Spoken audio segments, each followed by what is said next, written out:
Dr. Richard Lee, tersangka dugaan pelanggaran Undang-Undang Perlindungan Konsumen dan Kesehatan atas produk kecantikan, akhirnya ditahan oleh Polda Metro Jaya pada Jumat malam. Richard Lee ditahan usai menjalani pemeriksaan lanjutan di Direktorat Kriminal Khusus Polda Metro Jaya sejak Jumat siang. Richard Lee keluar menggunakan masker dan didampingi aparat menuju rutan Polda Metro Jaya. Sementara itu pelapor Richard Lee, Dr. Samira Farahnas, mengaku lega dengan penahanan Richard Lee. Ia menyebut penahanan ini menjadi pengingat bagi pelaku industri kosmetik untuk tidak melakukan pembohongan publik terhadap produk-produknya. Allah menunjukkan kekuasaannya. Ya, cukup lelah melawan manusia satu ini. Tapi hari ini rasanya seperti plong banget. Masyarakat Indonesia yang selama ini menjadi korban dari segala kebohongan, segala tipu daya. Ucapan dari tersangka DRL akhirnya mendapatkan jawabannya. Sebelumnya Richard Lee ditetapkan sebagai tersangka oleh Polda Metro Jaya pada Desember 2025. Pada saat itu Polda Metro Jaya tidak menahan Richard Lee, namun menetapkan wajib lapor dengan alasan kesehatan. Dari Jakarta, Amrina Rida, Andri Setiawan, iNews melaporkan. Pemirsa, polisi membongkar aksi kejahatan cyber dengan modus menempel stiker barcode yang jika di-scan akan mencuri data pribadi pemiliknya sekaligus menguras isi tabungan. Ya, dari penangkapan seorang pelaku ini diketahui server para pelaku berada di luar negeri.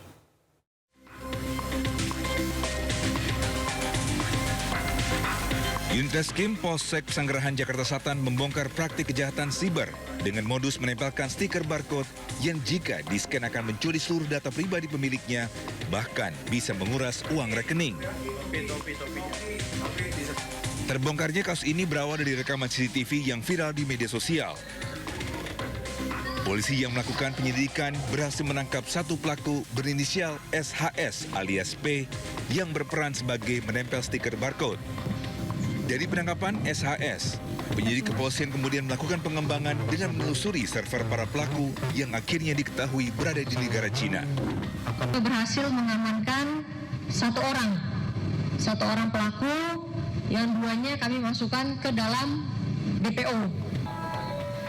Polisi menghimbau kepada masyarakat untuk tidak sembarangan melakukan scan barcode. Terlebih jika barcode tidak dikenal berada di kendaraan dan di tempat-tempat umum. Namun jika terlanjur melakukan scan, agar segera menghubungi pihak kepolisian Ditsiber Polda Metro Jaya atau lapor melalui call center 110. Dari Jakarta Selatan, Din Helmi Sanjangbati, iNews melaporkan. Terima kasih Anda masih bersama kami di Sindo Today bersama saya Nata Arman dan Anita Dewi. Pemirsa, akibat sopir mengalami microslip saat berkendara, sebuah mobil minibus listrik menghantam beton separator busway hingga ringsek di Jalan MT Haryono, Tebet, Jakarta Selatan. Ya, beton yang berhamburan di jalan ini membuat arus lalu lintas terganggu.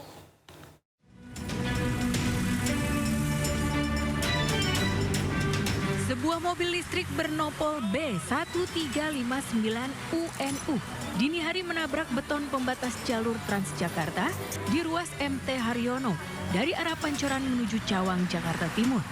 Diduga kecelakaan terjadi karena pengemudi kelelahan hingga mengalami microslip. Kerasnya benturan selain membuat bodi mobil ringsek, beton pembatas jalan juga berantakan di jalanan, membuat arus lalu lintas tersendat. Microslip. Ini apa? Dia pengemudi apa? Online apa gimana? Online. Lagi bawa penumpang ada dia?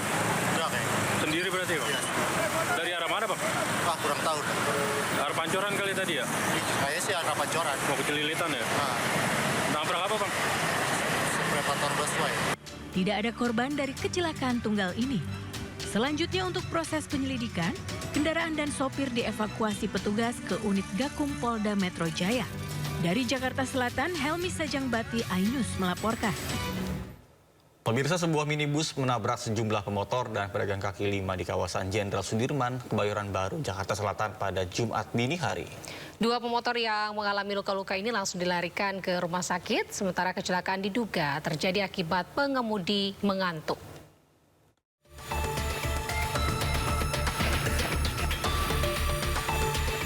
Sebuah minibus dengan nomor polisi B2551 UID mengalami rusak parah pada bagian depan setelah menabrak dua motor dan gerobak pedagang kaki lima di Jalan Jenderal Sudirman, Kebayoran Baru, Jakarta Selatan. 2 motor yang ditabrak mengalami rusak parah, sementara 1 pengendara sepeda motor mengalami luka-luka dan langsung dilarikan ke rumah sakit. Mobil melaju dari arah Bundaran HI menuju ke arah Patung Pemuda Senayan, hendak pulang ke arah Parung Bogor. Mobil yang melaju dengan kecepatan 90 km per jam, si sopir tidak melihat adanya sepeda motor di depannya. Lalu mobil pun menyenggol bagian belakang sepeda motor, hingga akhirnya sepeda motor pun terseret. Mobil yang masih melaju kemudian menabrak pengendara lain hingga akhirnya menabrak gerobak pedagang kaki lima dan tergelincir hingga berputar arah. Diduga kecelakaan terjadi akibat pengemudi kehilangan konsentrasi dan mengantuk saat berkendara. Motor di tengah, cuma agak pelan. Terus saya kan emang masang dari jauh kan.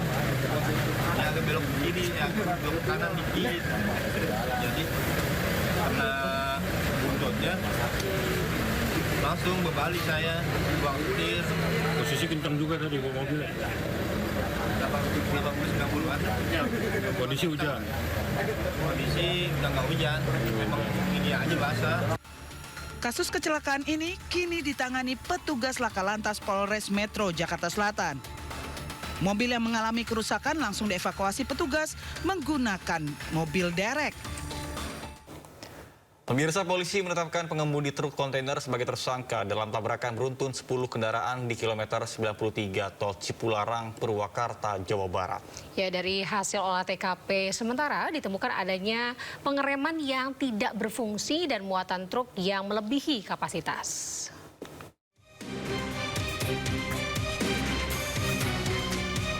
Dirlantas Polda Jawa Barat menerjunkan tim traffic accident analysis guna mengungkap penyebab kecelakaan maut yang menewaskan 3 orang di ruas tol Cipularang, Purwakarta, Jawa Barat. Polisi menutup sementara lajur tol sebagian guna kepentingan penyelidikan. Polisi menggunakan alat ukur dan peralatan 3 dimensi scanner untuk memastikan posisi akhir kendaraan, bekas pengereman, serta serpihan kendaraan yang tercecer di badan jalan. Hasil olah TKP sementara ditemukan adanya kegagalan sistem pengereman truk kontainer. Selain itu, muatan truk juga overload.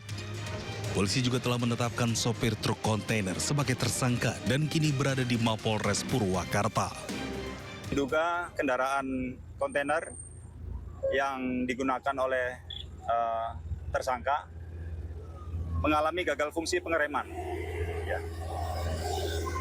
Yang diakibatkan oleh pengereman yang dilakukan secara terus-menerus, sehingga pada saat pelaksanaan kejadian diduga rem itu tidak berfungsi secara normal. Sebelumnya 10 kendaraan terlibat kecelakaan beruntun di Tol Cipularang kilometer 93. Akibatnya 3 orang tewas di lokasi kejadian dan seluruh kendaraan yang terlibat kecelakaan rusak parah. Dari Purwakarta, Jawa Barat, Irwan, iNews melaporkan.